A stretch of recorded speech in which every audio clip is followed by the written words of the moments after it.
All right, God bless everyone. Welcome. For those of you online, welcome to the Evening of Prayer Community Bible Study. As usual, I'm your host, W. Lamar Prelo. It's once again my privilege and honor to share God's Word with you. God bless you. We're finally out of chapter 13. We should get through 14 very quickly tonight, but I wanted to just apologize because we really ran past the last couple of verses of 13, and I'll go ahead and read them because I think we're going to spend more time on this topic later, but I'm going to read it and just mention something about it. And so back at that chapter 13, I'm going to read from verse 15. Verse 15, it reads, "And he had power to give life unto the image of the beast." This is the false prophet, had power to give life unto the image of the beast, that the image of the beast should both speak and cause that as many as would not worship the image of the beast should be killed. And he caused all, both small and great, rich and poor, free and bond, to receive a mark in their right hand or in their foreheads, and that no man might buy or sell, save that he had the mark, or the name of the beast, or the number of his name. So this mark of the beast is going to be identified by 2 or 3 ways. Here is wisdom, verse 18 reads, "Let him that hath understanding count the number of the beast, for it is the number of a man, and his number is 6,066. Well, we're gonna start in 14, but I was reading the last few verses of 13 because we just rushed right past those last verses. And the last verses of chapter 13 speak to the mark of the beast. And what I'd said last week is I really wanted to finally just get out of chapter 13 because we're going to have an opportunity later to talk at length about the mark of the beast. But one of the things this teaching has shown me, and because, we've been all like terrified about accidentally receiving the mark of the beast. I know when the UPC codes first came in, oh my God, it's the mark of the beast. Who knows, it might be. And we've seen, the Forbes excerpts where China is, they're experimenting with putting chips in people's hands and in their forehead. We're seeing all that, right? And now it is a harbinger or a foreshadowing that we are at the time of the end. It is definitely a foreshadowing of that. But one of the things I learned in this study is we really don't have to be worried about accidentally getting the mark of the beast. Because what's clear is this is not even going to happen until after the midpoint of the tribulation. So this is what we can see at this point, or at least unless I've read too generally into chapter 13, it looks like this is going to happen after the midpoint. Now, if I have to correct that later, I will. But from what we've read so far, it looks like by the time the mark of the beast as proffered to the world to take, those persons who take it will have been people who have demonstrated that they are not going to follow God. So it looks like this is not something we as believers in Christ Jesus really need to be really all that concerned about. But when we come to this again in later chapters, we'll get into the details because the gematria of it all is interesting, if not even tedious. But I just wanted to just touch on that before we went further. I didn't want anybody to think I wasn't paying attention to it. So we are in chapter 14. We are in chapter 14. Should be in. So any questions from chapter 13? Any questions or comments at all? All righty. So chapter 14. Oh, sir. So now remember I said, and for those of you who have the handouts, you can kind of follow me, especially since PowerPoint didn't want to work today. It did not want to save, just would not save. It would not save. So thank God for the handouts that everyone can follow.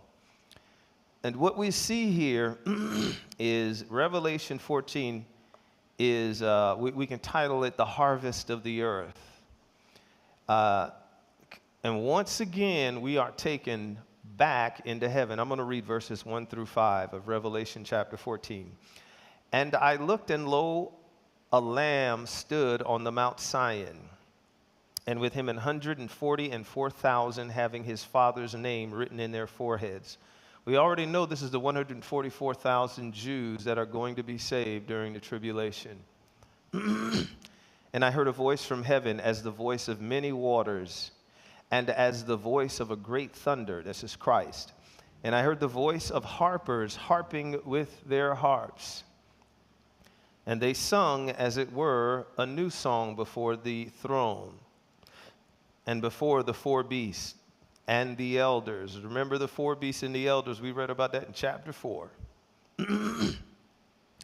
And no man could learn the song but the 144,000 which were redeemed from the earth.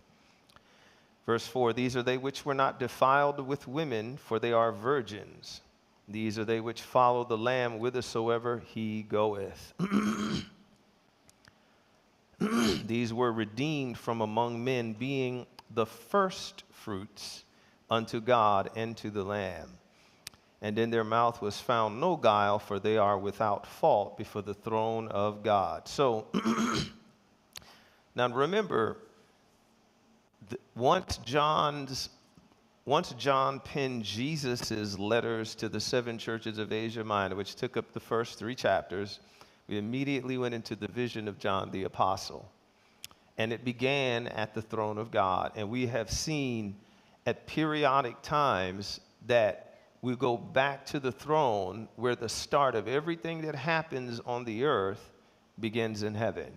It either begins with the breaking of seals or begins with the blowing of trumpets, and we'll see later it begins with the pouring out of bowls.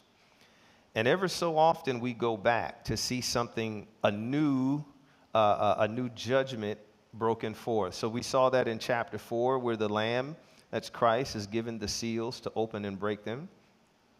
Chapter 6, we went back where he opened a seal for the 4 horsemen. Chapter 7, we went back. We're back to heaven to speak of the sealing of the faithful. And heaven is where we first learned of the 144,000 Jews who would come to Christ and the innumerable Gentiles who would come to Christ as well. Chapter 8, we saw the opening of the 7th seal in heaven. Chapter 11, we went where John had to measure out the temple of God. Remember that? And now at chapter 14, we are seeing in chapter 13 both a summary of what has happened and a foreshadowing of what is to come. We saw that all in chapter 13. So now, in verses 1 through 3, it appears that the visionary return to heaven takes us to the sealed Jews who are now, these people are dead. They've been killed on the earth, and they are now with Christ. Yes, they are dead. Verse 1, and lo, and I looked, and lo, a lamb stood on Mount Zion, and with him 144,000, having his father's name written in their foreheads. Then we go to verse 3, and they sung, as it were, a new song before the throne of God, and before the 4 beasts, and before the elders. So remember verse 4, that's what's around the throne of God, the 12 elders, the 4 beasts, etc., etc. So the 444 have been killed, it would appear. Either they've been killed or translated. And they are now singing a new song before the throne of heaven. Because remember, we are at the halfway point of the tribulation. Whole lot of people been killed, and a whole lot more will be killed.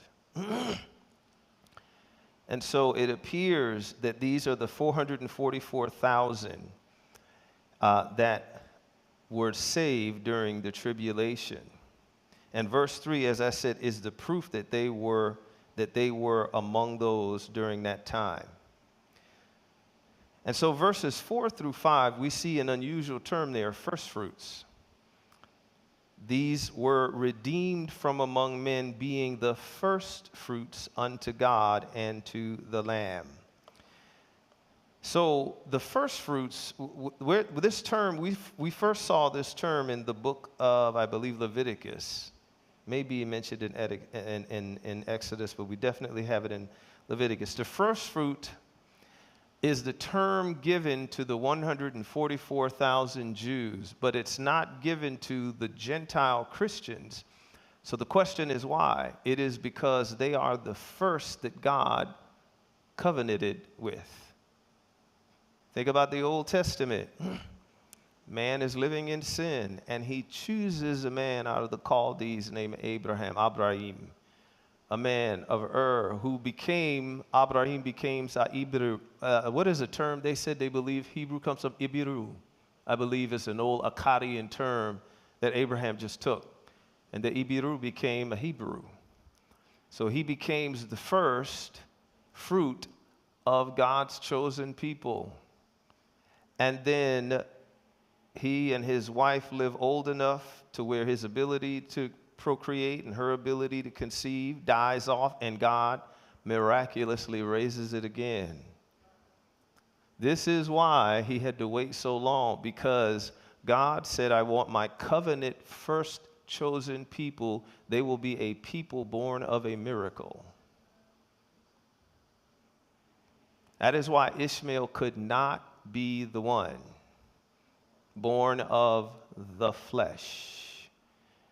And so watch this. This is why every time a Hebrew man disrobed and went into his private room with his wife to copulate, to make love, and he looked upon himself and she looked upon him and saw his circumcised private member, it was a reminder that they are a people born of a miracle.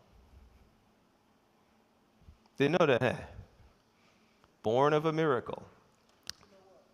You're going to have to. Did he take it? Oh, he must have taken that. Here you go. I thought the 144,000 was the Jews that didn't believe at first. And then. Well, most of the Jews do not believe, but these are 144,000 that will come to believe. Remember, once the rapture happens, a whole lot of people are going to disappear. And there's going to be lies and deceptions that will be put out. But somebody on the earth is going to be like, no, when I used to go to church, they said something like this was going to happen. The word's going to get out. And Jews are going to be saved. Not just Jews, but they are, the term first fruit is because God covenanted with the Jewish or the Hebrew peoples first. And then others will also become a part of it. So first fruits are the beginning of the harvest. And the term first fruits comes from the term for the barley and wheat harvest in the year, in their calendar year. It is the first thing in the ground that would grow fast enough to be harvested, barley and wheat. And they were called the first fruits of all harvest. And literally the first thing to come out of the ground. But what would happen is all that would be harvested, whether it was olives, whether it was grapes, whether it was in orchards, whether it was peas or lentils or whatever, the first of the harvest would be taken, or a portion of the first would be taken to be sacrificed to God, offered to God. And it was a way to remind the Israelite that you are the first fruits of God, and you are to be offering yourself to God continually. So this idea of the first fruits, it's not that the 144 Jews are more important. It is that God is keeping his promise. even from the days of the Old Testament. First fruits, this is just one of 7 feasts that God commanded as a celebration and memorial for the Israelites. Whenever they had to take their first fruits in Leviticus 23, it would start with the first sheaf of the first grain that popped up out of the ground. It would be harvested and taken to the priest. That same day, a year-old lamb with no blemish would be given as a burnt offering, first fruit.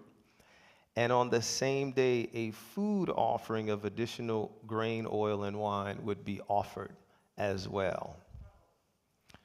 So this passage does not necessarily mean that only Jews are present with Christ. He's speaking of the first fruits because, like I said, these were his covenanted people.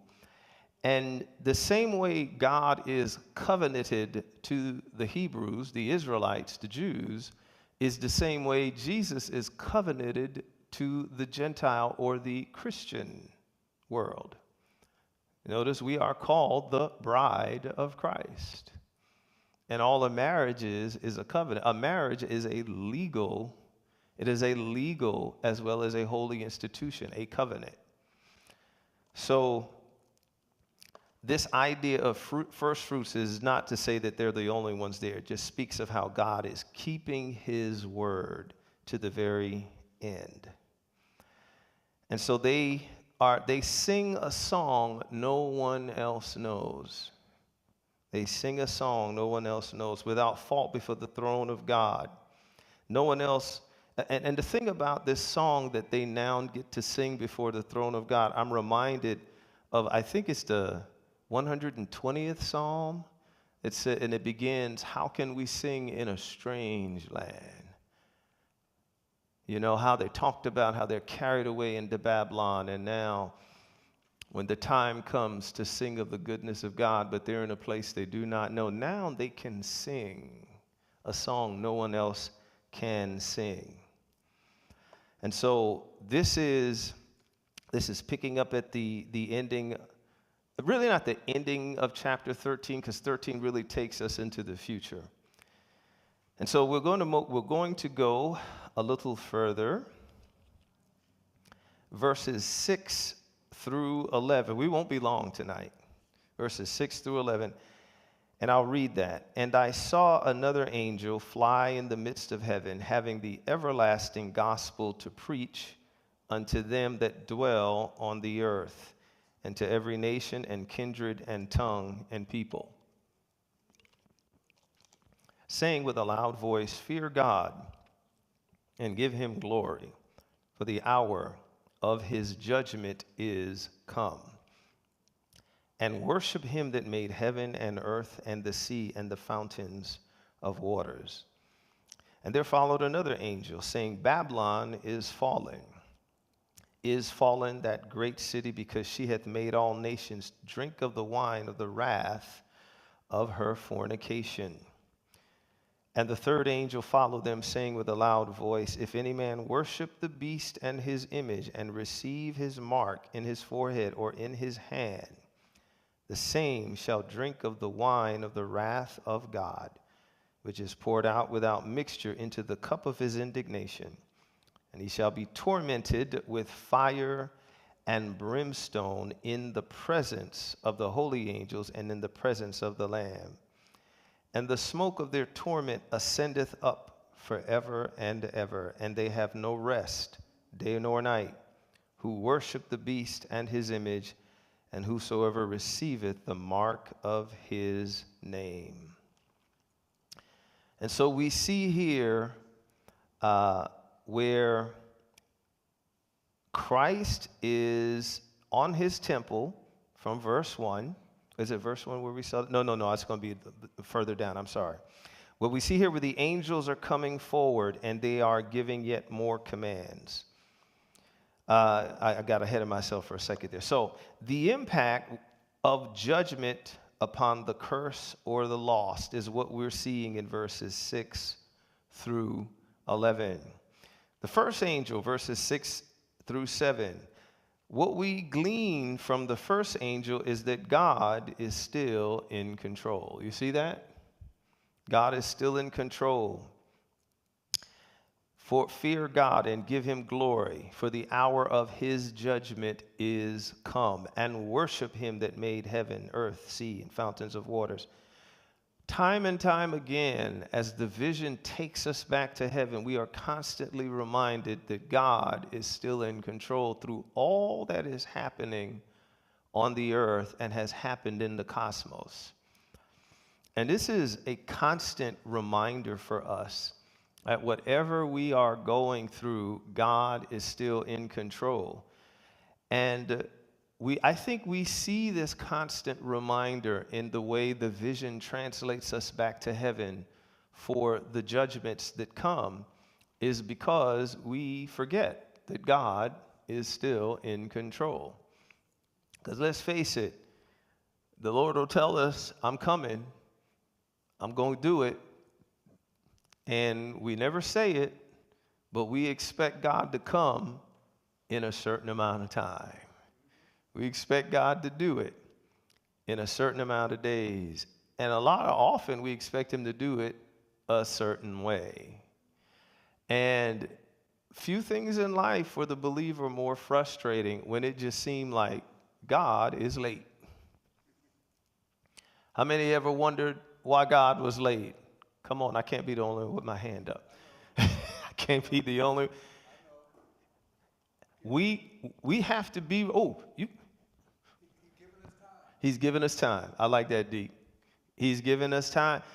And it just seems so unreasonable sometimes. Go right ahead. I would say too, when you say he's giving us time, he's working on us. You have to talk louder so those online can hear. Right, Yeah. that's what I'm saying. I Yeah. feel like the Lord is giving me time because he's still working on me.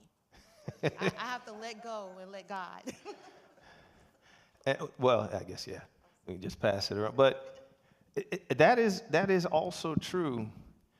But we forget that a lot of times. Well, and maybe not a lot, but there's going to be 2 or 3 times in your life you're like, this shouldn't be taking this long. It really shouldn't be. Lord, it really shouldn't be this hard. And there are those times where I'm like, I prayed, am I missing something? Have I left something undone? Because I need this to move on. I need this to move along, Jesus. It's tough. God, with his mercy and his love for us, he's given us time to get, that's why one thing he gave us, he said, okay, you're not going to know the exact day, hour, and all that, but he said by the season. And he's given us time to get ready, and I'm glad he waited a while, because if he would have came a few years ago, I'd have been in trouble. Yes, ma'am. It's funny that we're talking about God's time, but in my devotion, I was reading. You gotta be closer. In my devotion, I've been reading about grace, God's grace. Mm-hmm. And that's what he's giving us, grace. And you might think of grace as something, some beautiful woman in a beautiful dress or something. Mm-hmm. But it's his grace that he's giving us that's allowing us to be able to do, giving us time, because even in that lesson that I read about grace, it even talked about the man who wrote the song Amazing Grace. Yeah. Yes, it talked about him. How, before he wrote the song, he was a Bible scholar and he was a minister, but he also ran boats to transport slaves. Yes. He transported slaves, you see, and one of his and one time it got to the part where it was talking about limping grace, where he fell off the boat. He fell off the boat into the waters, and one of the slaves threw a harpoon in the water. Now, harpoon, isn't that something that with a blade or something? Yes. And they threw that into the water for him to catch hold to, and it injured his body. But through that, he he lived. Yes. And then after that, that's when he really wrote the song "Amazing Grace," and how God's grace, saved him.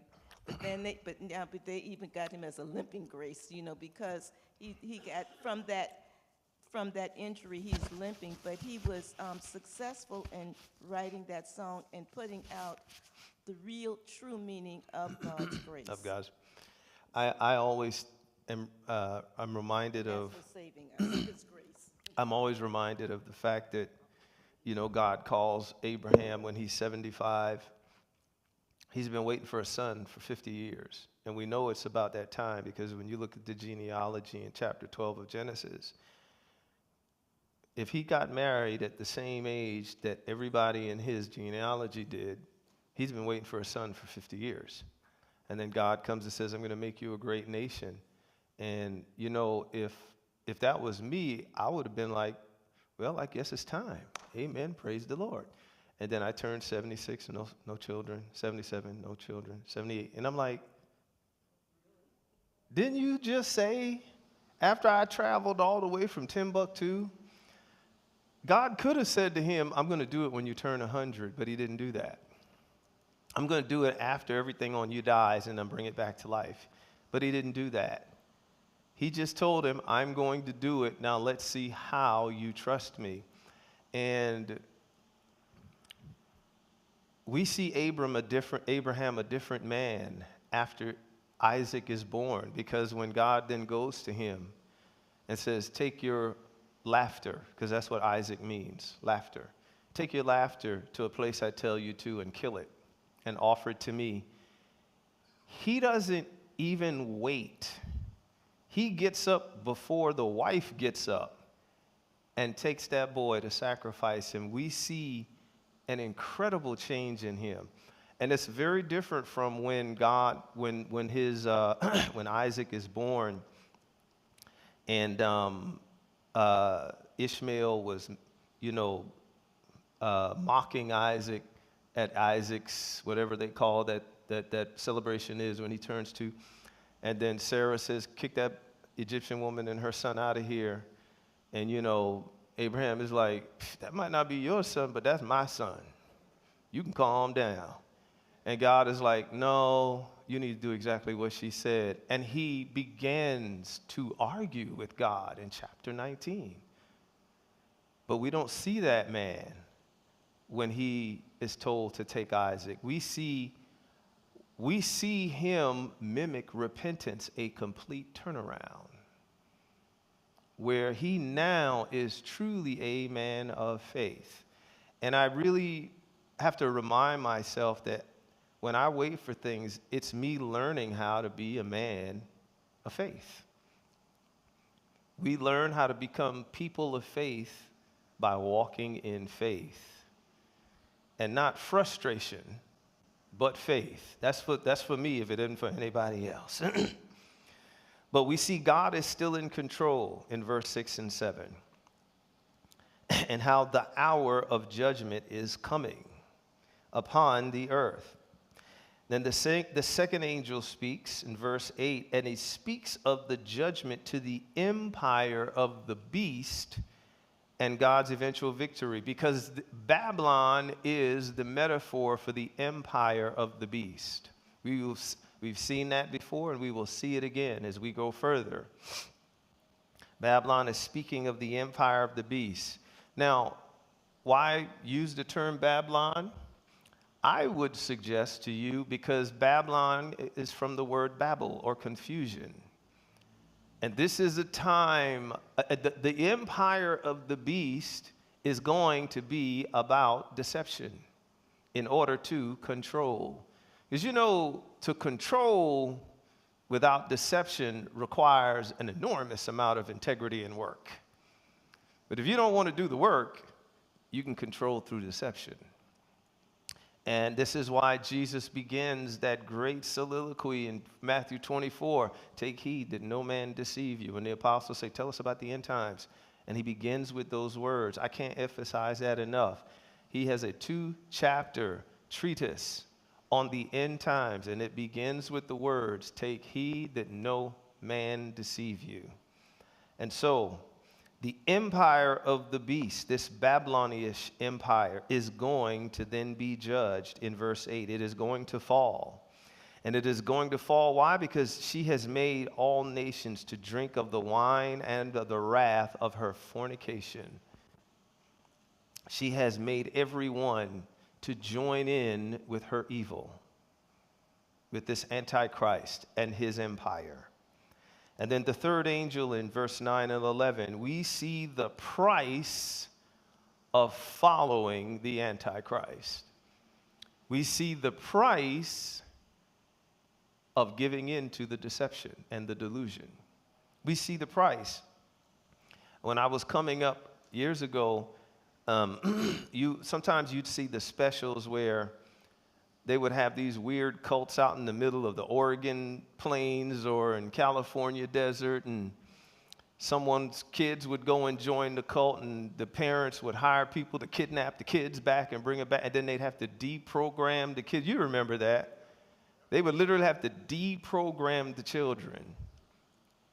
And what you see is that price they paid for following the delusion, they have now bought the delusion as truth. And there have been cases where they would kill themselves before they allowed themselves to be deprogrammed, commit suicide.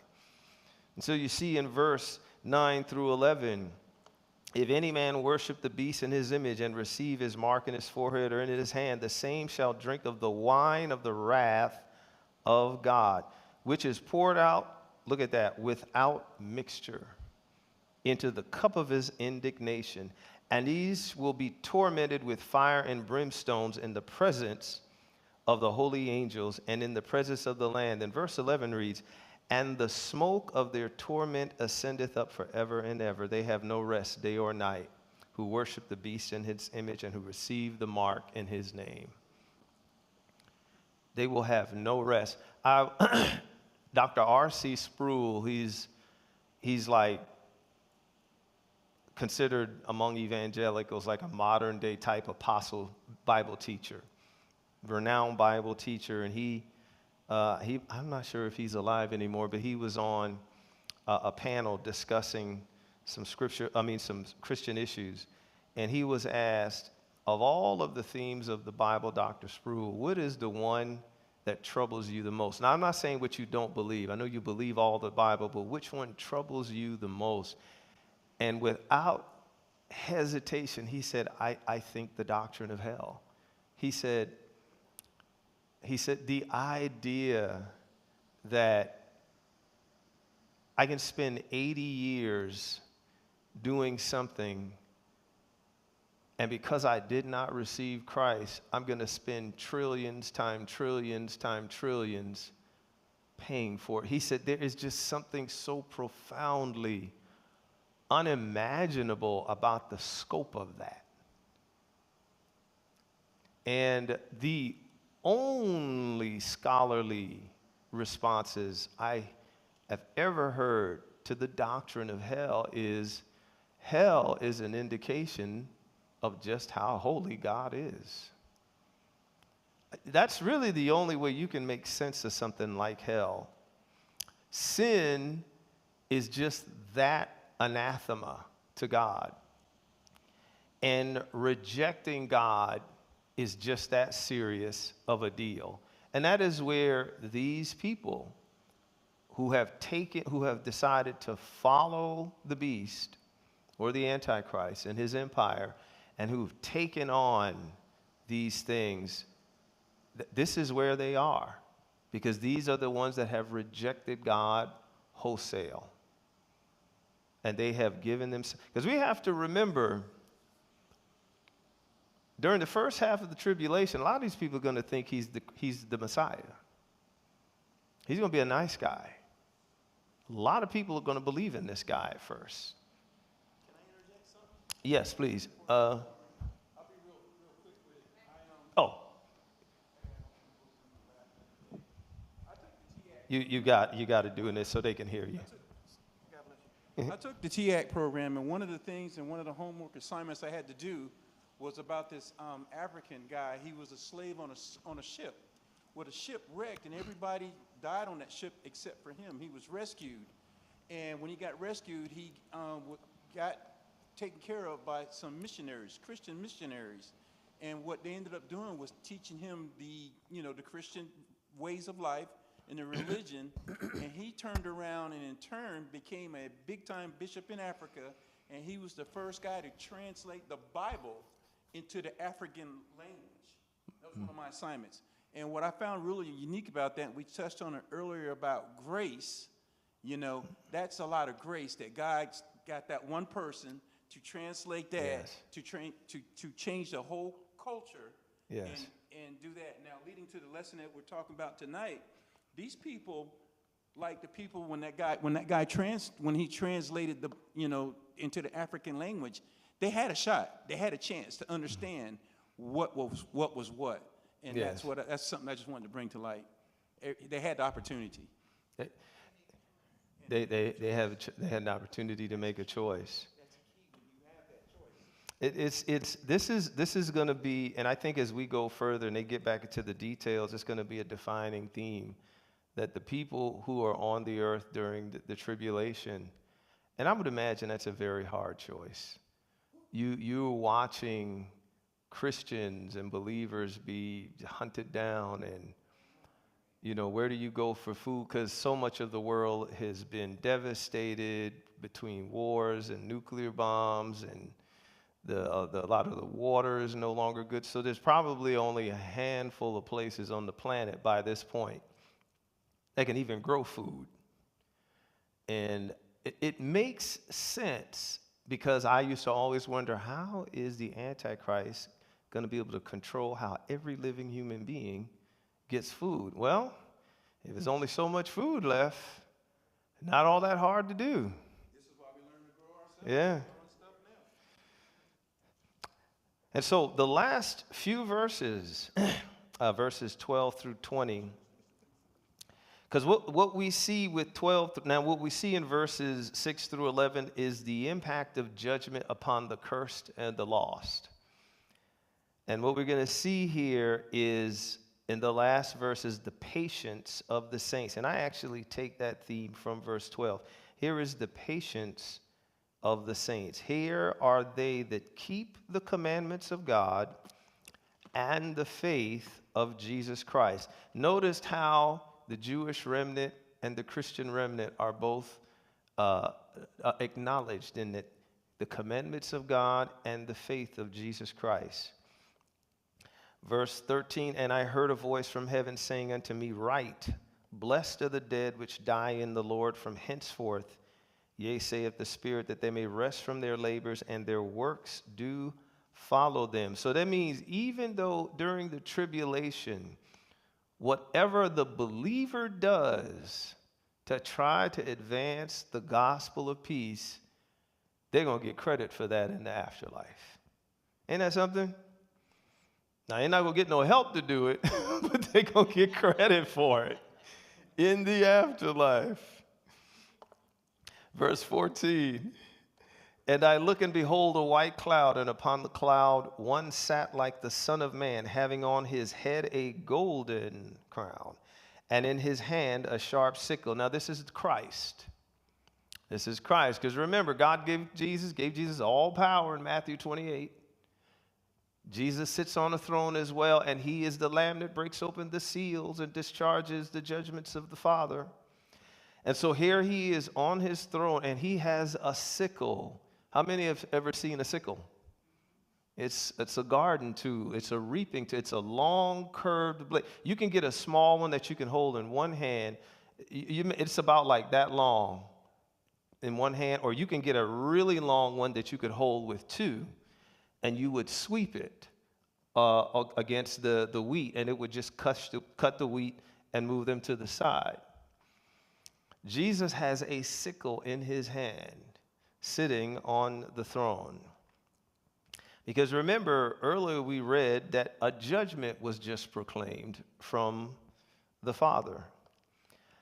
And I looked, and behold, a white cloud, and upon the cloud one sat like the Son of Man, having on his head a golden crown, and in his hand a sharp sickle.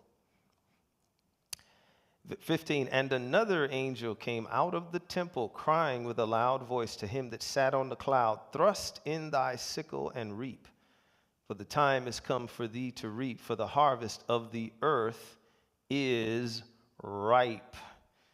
Verse 16, and he that sat on the cloud thrust his sickle in the earth, and the earth was reaped. And so we are seeing the angels giving him a command to judge to completion. So we're seeing yet more foreshadowing of what is to come and what we're going to study. His now time, because now we're at the last part of the tribulation, great wars are happening, and we're going to see here an allusion to what is very likely the war of Megiddo. It's not mentioned here, but you'll see what I mean in a minute. And now it's going to reap both the wheat and the tare. It's going to reap them both. Because we see, yes, sir. Yes, sir. Yes, sir.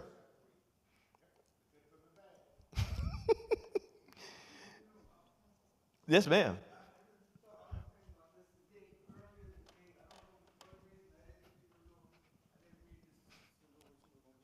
To me today about reaping, separating the wheat from the tare.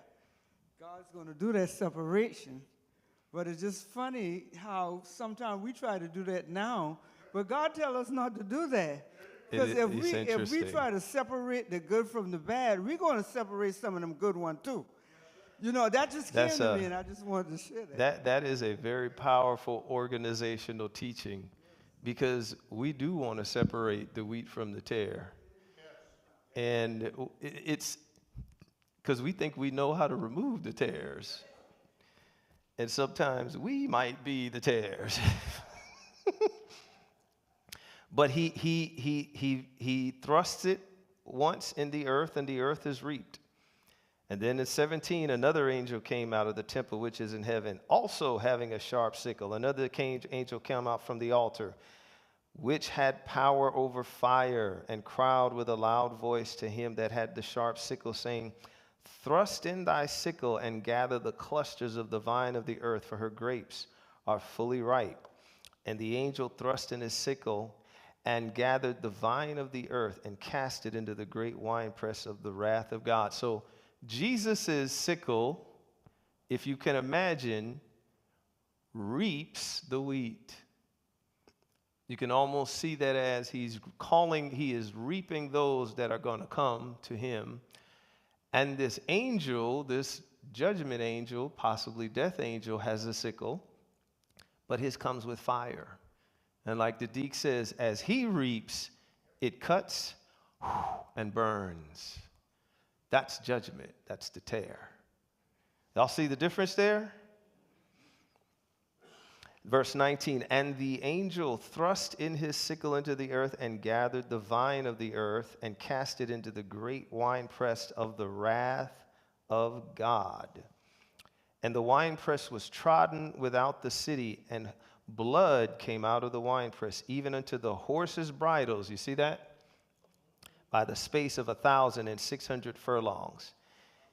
It is believed verse 20 is speaking of the war of Megiddo, which we will get to, I think, in chapter 18.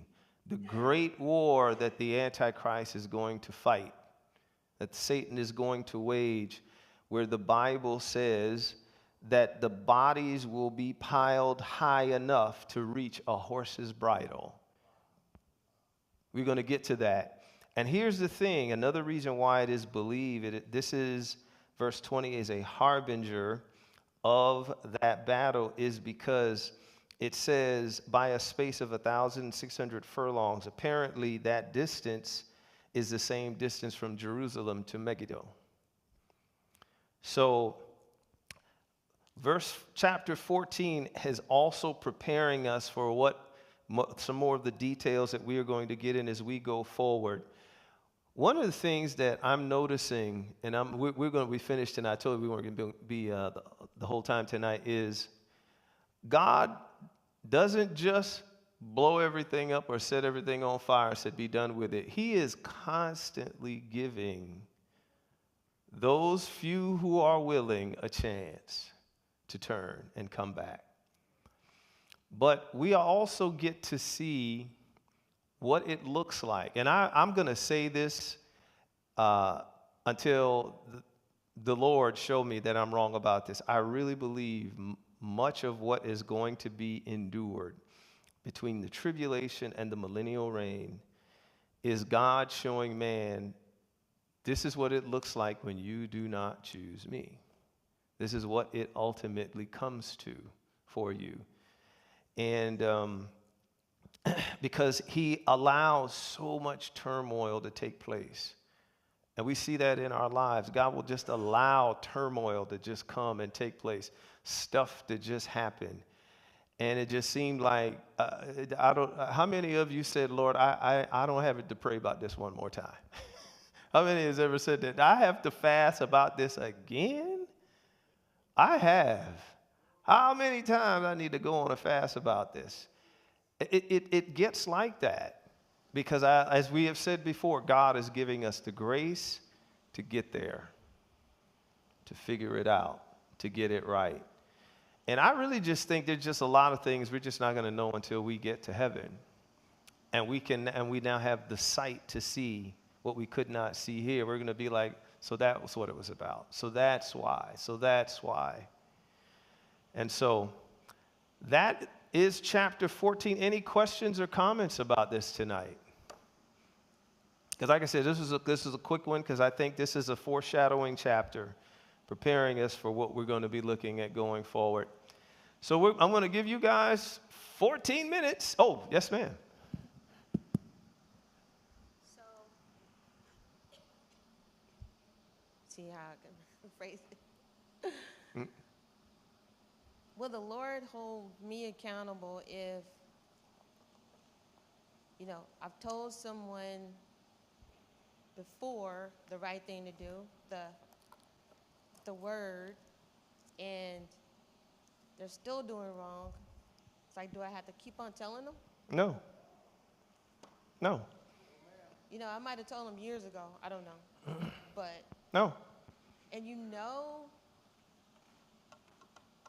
person in the church, to go to the church, they should know right from wrong, and you have told them, but they're still doing it. You know what I'm saying? I'm just saying, I don't know. What is your question is, am I going to be held accountable if I don't repeat it? No. Yes. If you've told them, you have done your job. I mean, yeah. I've been thinking about this here lately, looking at some podcasts. I saw this one podcast with these homosexual talking to the Christians, and they was trying to make their point or whatever. And I kept listening to these people, and they wasn't making no sense. They was giving the scriptures and everything. And what came to my mind, you remember when Jesus sent the disciples out 2 by 2? Yeah. And he said that people didn't want to receive it, shake the dust off your feet. And keep on moving. So no, you don't have to keep telling. And I'll say this as well. You can hold on to it, Deke. I'll say this as well. This is something I had to teach my son because he likes to debate with people. And I said, always remember, son, I said, very, very few times in your life have I ever tried to change your mind about something. He said, true. I said, I almost never do that. I'll tell you what I believe is right. And then unless your life is in danger, I let you make the decision. And I said, you as a presenter of fact or opinion or even truth, it is not your job to change anyone's mind because no one should have that kind of power over you to change your mind. No one. The only person that should be able to change your mind is God. What you want to do is you want to convey your information, especially if you believe you're giving them the truth. You convey it in a way that makes it difficult for them to reject it. I like the way I heard one person put it. They said, you increase the price they pay to believe the lie. That's what you do. But it's not your job to change their mind. They have to make that decision themselves. They have to do that. So once you told them, you did your job. You know, we feel compelled when we love people or we have a relationship with them and we see them continuing to, you know, to throw it away with both hands. Why are you still doing that? You're not listening to me. But some people, they don't believe fire is hot until they get burned. So let them do it. You know? I was like that one actor. His little son was getting ready to walk over to the outlet, and the wife was like, don't do that. And the kid is looking at the mom, and he's walking to it. And the dad is like, no, let him. Let's watch. You know, he's like, we get ready to watch this boy learn an important lesson today. We're going to watch this. But yes, you've done your job. Any other comments or questions? I would like maybe just a quick comment in regards to this in our Sunday. Quick comment, and especially in regards to the training and like we're doing our Bible study tonight. We've got to keep in mind that it's important for us to know what we know, so that when we tell somebody something, there's no confusion. Because there's some people, you know, and the word says everybody's gonna know. Either they're gonna know it in French, they're gonna know it in Spanish. You know, yo hablo poquito, mucho. Yo no hablo mucho español, yo hablo poquito. So sometimes I can go, hey, Jesus Christ is number uno. Yes, and sir. they're like, mira, Jesus Christ is number one. Boom. Then that opens up a conversation. So I speak my little Spanglish, and guess what? They know. A lot of people know. So keep that in mind. There's an apostate attitude in Yes, this sir. world. That means know to be right, don't be right. I'm going to say this and I'm going to give the benediction. I've never smoked weed. And you want to know why I never smoked weed, sister? When I was about 9 years old, one of my relatives was smoking a cigarette. And I said, dude, that looks nice. Can I try it? He said, yeah, come here. He said, take a deep breath. Man, I ain't put that stuff to my lip ever since. I thought I was going to die. And he was laughing the whole time. I'm rolling around on the ground, coughing and spitting and hacking. Went on myself. He's like, yeah, you like that, didn't you? You like that Marlboro. Sometimes that's what it takes. God bless all. Thank you for joining us. We'll see you next week. People